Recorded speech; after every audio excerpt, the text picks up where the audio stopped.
Moses was old now.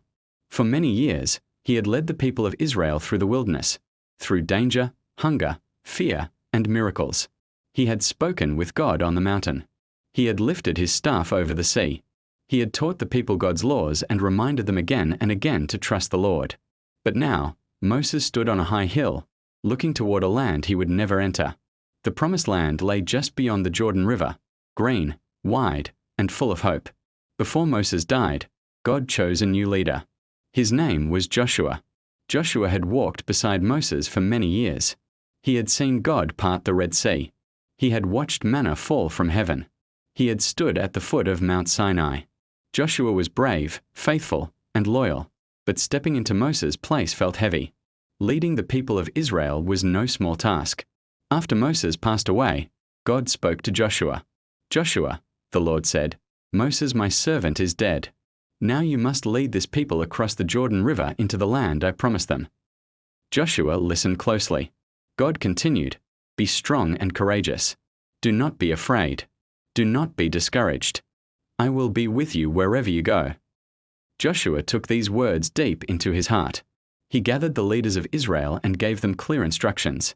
The time had come. They would cross the Jordan River. They would finally step into the land God had promised long ago. Joshua sent messengers throughout the camp. "Prepare yourselves," he told the people. "In 3 days, we will cross the river."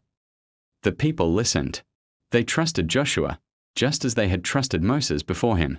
Joshua also spoke to the tribes who had already received land east of the Jordan. "Remember your promise," he said. "You must help your brothers and sisters claim the land God is giving them." They answered together, "We will do everything you have commanded. Just as we followed Moses, we will follow you." And then they said something that strengthened Joshua's heart.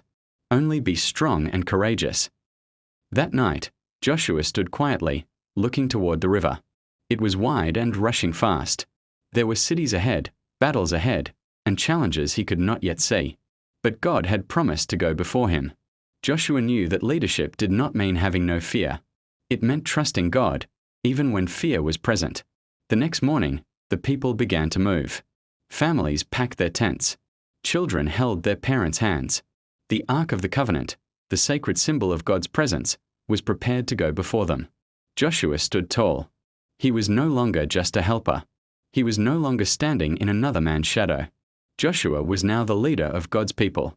And with faith in his heart and God's promise guiding his steps, he led Israel toward the promised land. And so Joshua stepped forward, trusting God with every step.